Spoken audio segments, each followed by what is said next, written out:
요한복음 25번째 시간, 진리가 너희를 자유롭게 하리라 입니다. 오늘 본문 우리에게 익숙한 말씀을 포함하고 있습니다. 제목으로 삼은 32절, 진리를 알지니 진리가 너희를 자유롭게 하리라.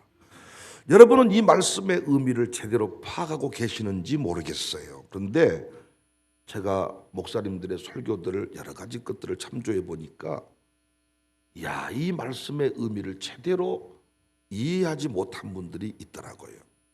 우리도 아마 그렇게 이해할 겁니다. 진리를 알지니 진리가 너희를 자유롭게 하리라. 이 말씀의 의미를 두 가지 정도 이렇게 정리를 합니다. 첫 번째 해석의 방향은 사람이 적절한 지식을 갖게 되면 억압에서 해방될 수 있다. 우리가 무지하면 안 된다. 모르면 사람들에게 속아 넘어갈 수 있으니까 우리가 적당한 지식을 가져야 된다. 그래서 배우자 이렇게 해석하는 내용이 있고요. 두 번째 해석의 방향은 새로운 지식을 받아들이면 사고의 혁명을 경험할 수 있다. 그러니까 이를테면 우리는 동성애는 절대 안 돼. 젠더가 무슨 말이야 이러는데 동성애라고 하는 새로운 지식, 이건 한 개인의 취향이다. 태어날 때부터 그렇게 태어난 것이다. 이걸 이렇게 받아들이면 사고의 혁명을 경험할 수가 있다는 거예요. 새로운 세계를 살 수가 있다. 기존 질서의 틀에서 벗어날 수 있다. 그래서 이단들이 이런 괴위한 이론을 가지고 미혹을 할 때가 많죠. 그동안에 이 기성교회들은 다 타락한 교회니 나의 가르침을 받아들이면 새로운 세계를 만날 수가 있다. 그래서 많은 사람들이 진리를 찾기 위하여 몸부림을 칩니다.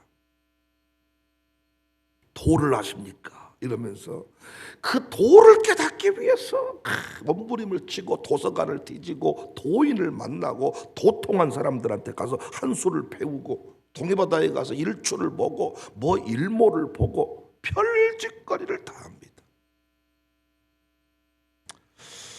진리를 찾기 위해서 몸부림을 치다가 만난 사람이 이만이요. 진리를 찾기 위해 몸부림치다 만난 사람이 이상한 스님이고 뭔가 사이비 같은 사람들을 만나는 경우가 많습니다. 공부 많이 하다가 시골에서 미친 사람 많이 보지 않았습니까? 책을 너무 많이 읽어서 미쳐버렸단다. 그 말이 맞는 말이에요. 진리를 찾다가 진리를 깨닫기 위해 몸부림치다가 지가 신이다, 내가 신이야 하다가 이상한 경우를 많이 봅니다. 근데 오늘 본문을 보시면 여기 진리가 너를 자유롭게 한다 이 말씀의 의미는 네가 진리를 막 찾아다녀라 그 내용이 전혀 아니에요. 원문 그대로 보시면 그리고 너희는 그 진리를 알게 될 것이다 이렇게 해석할 수 있습니다. 진리를 알지니 진리가 너희를 자유롭게 하리라 이 말씀을 원문 그대로 보면 그리고 너희는 그 진리를 알게 될 것이다. 그러니까 알려고 하지 않아도 그냥 그 진리를 알게 된다. 일단 진리가 너희를 자유롭게 한다는 말씀 속에는 두 가지 개념이 포함되어 있지요. 첫 번째는 너희는 지금 자유롭지 않은 상태에 놓여 있다. 그 얘기죠. 또 하나는 진리가 너희를 해방시켜 줄 것이다. 그 개념이 포함되어 있죠. 31절에 보니까 그러므로 예수께서 자기를 믿은 유대인들에게 이르시되 너희가 내 말에 거하면 참으로 내 제자가 되고 그리고 32절의 말씀이 이어지잖아요. 진리를 알지니 진리가 너희를 자유롭게 하리라. 그러니까 31절의 말씀이 중요한 거예요. 너희가 내 말에 거하면 참으로 내 제자가 되고 그리고 너희는 그 진리를 알게 될 것이다. 그러니까 예수님 제자가 되면 진리는 저절로 알게 된다. 그럼 예수님 제자는 어떻게 되는 거예요? 31절에 내 말에 거하면 참으로 내 제자가 되고, 제자가 되는 길은 너희가 내 말에 거하면입니다. 그럼 여기 내 말에 거하면, 이건 우리가 요한복음에서 자주 만나는 표현이죠. 특별히 요한복음 15장에서 포도나무 비유에 너희가 내 안에 내가 너희 안에, 나무와 가지 비유 기억하시죠? 요한복음 15장 7절에 보면 너희가 내 안에 거하고 내 말이 너희 안에 거하면 무엇이든지 원하는 대로 구하라, 그리하면 이룬다. 그러니까 오늘 본문의 내용을 제가 다시 한번 요약 정리해 드릴게요. 쉬운 말씀 같지만 정리가 잘 안 되면 엉뚱하게 해석을 한다고요. 첫 번째 내용은 예수님 믿기 전에 우리의 상태는 노예의 상태였다. 지금 그 얘기를 하고 있죠. 예수님 믿기 전 우리의 상태는 노예의 상태다. 제가 이런 말씀을 드리면 여러분이 반발할 수 있어요. 무슨 내가 노예야? 자유민주주의 대한민국에 살고 있는데 내가 어디 지금 일제강점기를 살고 있나? 이렇게 반발할 수가 있겠죠. 당시 유대인들도 동일한 주장을 했네요. 33절에 그들이 대답하되 우리가 아브라함의 자손이라 남의 종이 된 적이 없거늘 어찌하여 우리가 자유롭게 되리라 하느냐? 자신들은 결코 다른 나라의 노예가 된 적이 없다는 거예요. 문자 그대로 보면 거짓말이죠. 그들은 이미 여러 나라의 통치를 받았지요. 그러니까 이들이 말하는 것은 자신의 내면의 상태를 말하는 것 같아요. 육적으로는 갇혔지만 우리의 내면은, 우리의 정신은 한 번도 갇힌 적이 없다. 우리가 독재와 싸울 때도 네가 나를 감옥에 가둬도 내 영혼은 가둘 수가 없을 것이다, 이런 얘기 많이 했잖아요. 이때 예수님이 예상치도 못한 말씀을 하십니다. 34절에 예수께 대답하시되 진실로 진실로 너희에게 이르노니 죄를 범하는 자마다 죄의 종이다. 그러니까 요한복음에서 강조하는 내용 중에 하나지요. 예수님 없는 인생은 죄의 노예 상태에 있다는 것입니다. 그들은 나라에 갇히고 감옥에 갇힌 이런 걸 생각했지만은 예수님은 지금 죄의 노예 상태에 있다. 그러니까 예수님은 죄가 좀 나쁘다 이렇게만 말씀하지 않고 사람을 억압하는 강력한 힘이다 이렇게 말씀했죠. 그러니까 이 세상 사람은 두 종류의 사람이 있을 뿐입니다. 죄의 노예와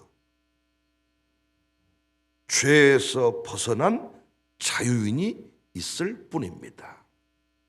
잘생긴 사람, 못생긴 사람이 있는 게 아니라 죄의 노예의 상태로 머물러 있는 사람, 죄의 노예 자리에서 벗어난 자유인의 상태에 있는 사람. 두 번째 내용을 오늘 본문을 정리해 보시면 예수님만이 죄에서 해방시키시는 유일한 분이다. 이 죄의 속박에서 벗어나게 할 수 있는 유일한 분은 누구다? 예수님이다. 동의하십니까? 36절 그러므로 아들이 너희를 자유롭게 하면 너희가 참으로 자유로우리라. 예수님 없이 인생을 돌이키는 사람 보았습니까? 여러분 감옥 갔다 오면 사람이 바뀌던가요? 그렇게 원할 뿐이야. 군대 갔다 오면 사람이 바뀌던가요? 해병대 갔다 오면 그 사람이 해병대 정신으로 살던가요? 나는 해병대 갔다 온 놈들은 새벽 예배까지 건 아무것도 아니라고 생각해. 근데 우리 교회 해병대 출신들 새벽 예배 나옵니까? 에? 말씀 좀 해봐요. 해병대 갔다 오면 인생이 바뀌냐고요. 특수부대 갔다 온 우리 박성수 그 정신이면 새벽 예배 힘들겠어요? 진짜 11시에 끝난다고 막 지가 아무리 11시에 고기 썰는 게 힘들어도 특수부대에 있는 것보다 힘들겠어? 힘들어요? 군대 갔다 오면 인생이 바뀌더냐고요. 해병대 갔다 오면 술 끊더냐고요. 깜빵 가서 6년 살다 오면 성범죄자가 다시는 그런 짓거리 안 하더냐고요. 아니, 또 다른 죄인이 될 뿐이야. 그러나 감옥에서 군대에서 예수님을 만나면 인생을 돌이킬 수 있습니다. 그러니까 예수님만이 죄의 결박을 풀 수 있다. 정확하게 우리는 증명되고 확인하고 있는 바야. 여러분과 제가 인생이 바뀐 것도 돌을 닦아서 그렇습니까? 아니, 예수님 믿었더니 흉악한 죄의 결박으로부터 벗어나게 되었습니다. 여기까지는 다 아는 내용이에요. 그래도 오늘 본문의 세 번째 내용이 중요한 거예요. 예수님 말씀 안에 거해야 진정한 자유인이 된다는 것입니다. 여러분과 제가 죄에서는 벗어났지만 우리 가문의 그 술, 도박 이런 어떤 그 굴레로부터는 벗어났지만은 여전히 세상의 노예로 살아가는 사람이 많이 있지요. 있어요, 없어요? 사람들의 노예로 사는 사람이 있어요, 없어요? 교회에서 권사님은 이상하게 생겼네 한마디 했어. 그 말을 신경 씁니까, 안 씁니까? 권사님이 참 당신이 이상하게 생겼네요. 그럼 그 말을 집에 가서 설거지하면서 묵상합니까, 안 합니까? 내가 이상하면 너는 삼상하다, 너는 오상하다, 막 이러면서 막 사람들의 말 한마디에 제가 한방 치료를 가지 말라고 하는 이유, 한방 치료는 반드시 그 사람의 마음을 만지는 게 포함되어 있어요. 침만 맞고 오라 그랬더니 나중에 인생 상담하고 오더라고요. 뭔 그렇게 가슴에 응어리가 많소.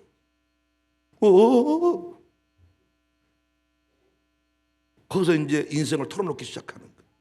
그러니까 침 맞아서 회복된 것도 있지만 그 한의사를 믿고 털어놓아서 풀리는 경우도 있습니다. 북한에서 탈북한 여자의 간증을 들었어요. 북한에서 잘 사는 게 뭡니까? 북한에서 바르게 사는 게 뭡니까? 어떻게 살면 바르게 사는 겁니까? 김일성, 김정은이 하라는 대로 하는 게 잘 사는 겁니까? 아니면 김정은이 하라는 거 반대로 하는 게 잘 사는 겁니까? 말씀해 보세요. 북한에서 잘 살다 왔습니다.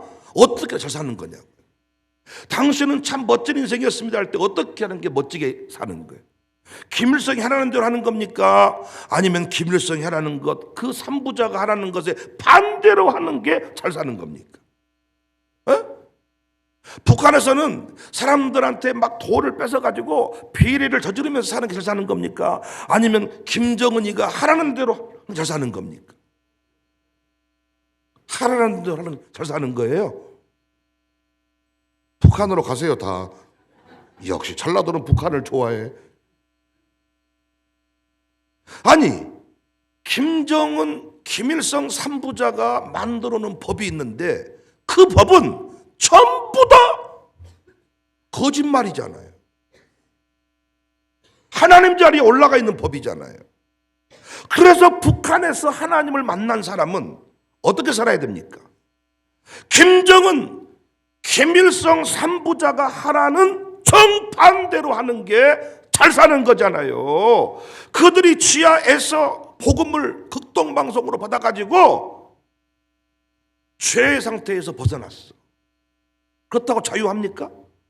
눈 뜨면 김정일, 김일성 동상 보고 탁 경배하면 자유하냐고요?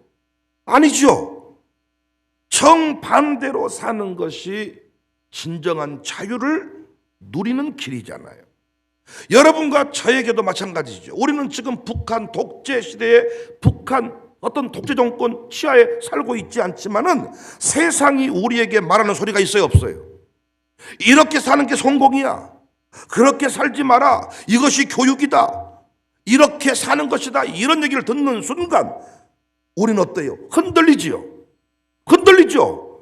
오늘 또 우리는 세상 속에서 양다리를 거치면서 여전히 죄의 속박에서는 벗어났지만은 자유인처럼 살지 못한 사람이 많지요. 오늘 또 교회 오면 성령 충만하라고 하는데 세상에 나가면 한 잔만 하라고 합니다. 이때 우리는 세상 속에서 한 잔을 하면 아주 기쁠 것 같지만 한 잔하는 순간부터 우리는 자유를 잊어버리죠. 그래서 신자의 또 다른 목표가 뭐냐? 제자가 되어서 진정한 자유를 누리는 것입니다. 그런데 교회 안에 신앙의 자유를 누리지 못한 자들이 많아요. 제가 설교를 해보면요, 설교 시간에 괴로워하는 자들이 많습니다. 설교 시간에 막 기쁘면서 막 하는 게 아니라, 그래서 나를 괴롭게 한다는 거예요, 목사가. 내가 미쳤습니까? 새벽에 이렇게 눈 띵띵 부어가지고 새벽에 나와가지고 여러분을 못한데 괴롭게 한대, 아침부터. 그런데 스스로가 목사를 보고 자유하는 사람이 있고 목사를 보고 괴로워하는 사람이 있는데, 역시 어떤 사람입니까? 목사의 가르침대로 살지 않는 인생은 설교를 듣는 족족 괴로운 거야. 그런데 목사가 가르친 대로 하나님의 말씀의 원리대로 사는 인생은 하는 말마다 오메오메, 어떻게 저렇게 우리 목사님은 탁월한 말씀만 하실까이, 내가 저런 목사님 만난 것이 참으로 복이네, 어째 그럴까이, 어째 그럴까이, 이러겠죠. 표정 보면 다 안다니까요. 내가 새벽에 나왔는가 보려고 나온 사람이 있고, 오늘 또 하나님의 말씀을 들으려고 나온 사람이 있다고요. 여러분이 감시 안 해도 나는 새벽 예배 잘 나오게 됐어. 지금 새벽 기도를 강조하는 목사가 돼가지고 못 빠져. 그러니까 혹시 나 감시하려고 오신 분 안 나오셔도 돼. 제자는 자유인인데 예수님의 말씀대로 하면 자유인입니다. 세상의 가르침대로 하면 여전히 세상의 노예입니다. 그래서 예수님 믿고도 기쁨이 없습니다. 참 우리 교회 상당히 많은 분들이 제자의 길을 걷고 있다고 생각해요. 자기 생각을 내려놓고 자기 가문의 수준을 뛰어넘어서 하나님의 말씀의 원리대로 살아가는 사람들이 많아요. 그 사람들은 청사교회에서 항상 행복하다 그래. 그런데 반대로 사는 분들은 괴롭다 그래. 청사교회를 신앙생활하면서 괴로울 이유가 뭐가 있어요? 청사교회를 섬기는 동안에 괴로울 이유가 뭐가 있냐고요? 그 표현은 세상 사람들이 하는 거 아닙니까? 아닙니까?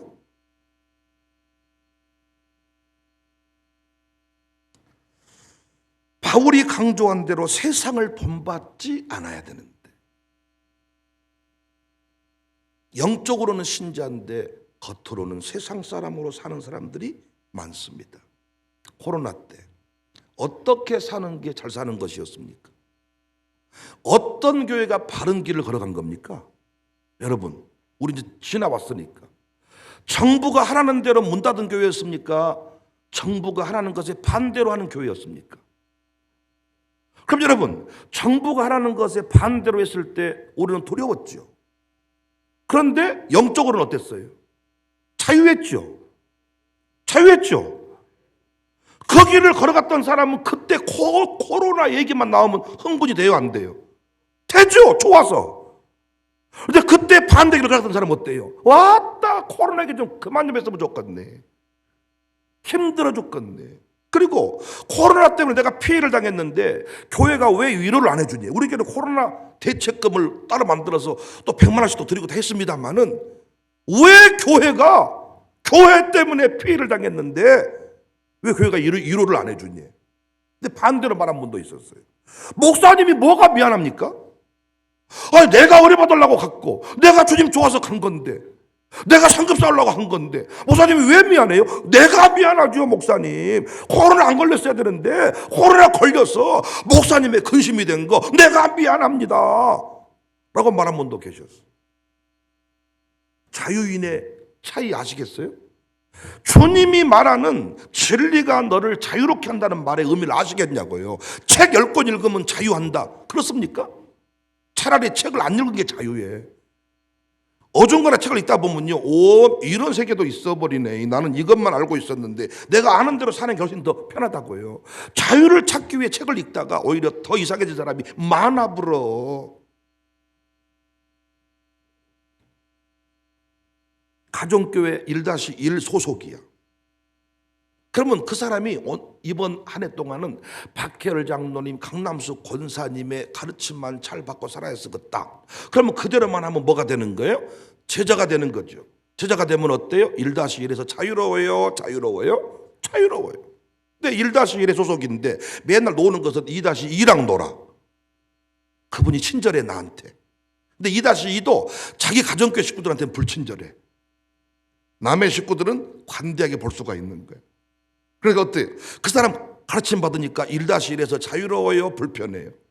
불편해요. 아니 1-1 소속이 되었으면 1-1에서 자유를 느껴야 되는데 이 양반은 1-1에서는 답답하고 2-2를 만나야 편하다네. 이 인간이 어떤 인간이에요?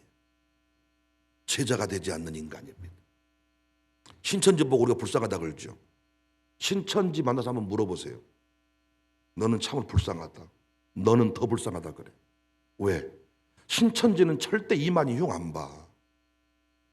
신천지는 이만희와 다른 소리를 하지를 않아. 여러분 어떻습니까? 사역회에서 일하면서 힘들어하는 경우 중에 하나가 사역장의 말과 담임 목사님 말이 다릅니다. 이때 누구 말을 따라야 됩니까? 신천지는 그럴 일이 없어. 이만희가 보혜사니까. 죽지 않는 영생 불사한 자칭 예수니까. 야, 목회하면서 괴로운 사람이 있어요. 사람의 말도 듣고 주님의 말도 듣는 사람. 내 말대로 하면 너는 제자가 된다. 어떤 목사가 되면 자유하냐? 제자 목사가 되면. 제자가 돼서 목회하면 목회만큼 쉬운 게 없어요. 하라는 대로만 하면 돼. 양육사만큼 재밌는 게 없어요. 가르친 대로만 하면 돼. 네 생각 집어넣지 말고 네가 설교하려면 힘들지만은 배운 대로 말씀 나눔 시간 하라는 대로만 하면 어때요? 양육사같이 쉬운 게 없어.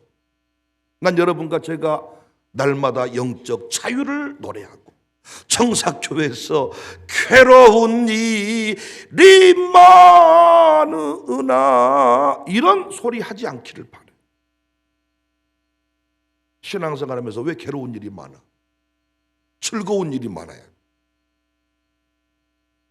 북한에 사는 그 탈북자들, 그 한국에 나온 그분들이 하는 얘기가 뭐냐? 야, 우리 아버지가 공산당원이었는데 공산당원답게 살지 않은 것이 감사하대. 김정은에게 충성을 다하지 않고 공산당원으로 살았는데 그 내면은 자유 대한민국을 사모하고, 그리고 공산당원 아버지가 한 번은 술 먹고 열받으면 집에 들어오면서 하는 얘기가 꼭 하는 짓이 유다 같아. 유다 같아. 이러더라는 거야. 공산당원 아버지가 북한에서 하는 짓이 유다 같아. 유다 같아. 공산당원이었지만은 뭘 듣고 살았던 거예요? 말씀을 듣고 성경을 알고 살았던 거예요. 성경을 아니까 어때요? 삼부자 말이 다 거짓말이에요. 그 말대로 안 살았던 거예요. 그는 그때부터 자유를 경험하게 된 것입니다. 그래서요, 북한의 제가 자매 감정을 들어보니까 자기는 3번밖에 탈북을 안 했대. 3번밖에. 2번 강제 북송당하고 마지막 3번째 또 탈북해서 우리나라에서 비로소 뿌리를 내리게 되었대요. 근데 북한 가서 이제 다시 돌아가면 조사를 치조를 받는데 항상 물어보는 게 절에 갔다 왔냐? 성당 갔다 왔냐? 한 번도 안 물어봤대. 항상 북한 돌아가 다시 물어보는 게 교회 갔다 왔냐? 목사 만나봤냐? 이걸 어떤 목사 만났냐? 이걸 반드시 물어본대. 그러니까 북한은, 마귀는 진리를 알고 있다. 교회 갔다 오면, 목사를 제대로 만나고 오면 그 인생이 바뀐다는 것을 그들은 알고 있다는 거예요. 그래서 그가 간증해. 교회 중심의 삶을 살고 영적인 멘토, 목사와의 동행을 귀히 여겨라고.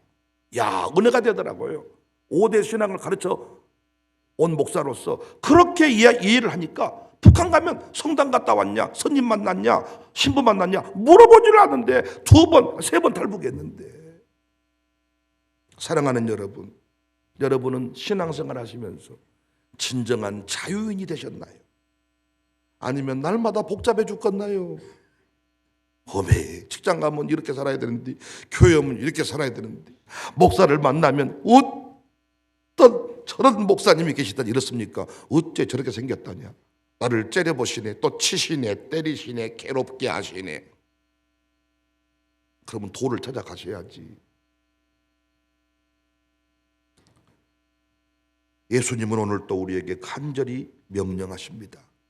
진리를 알지니 진리가 너희를 자유롭게 하리라. 기도하겠습니다.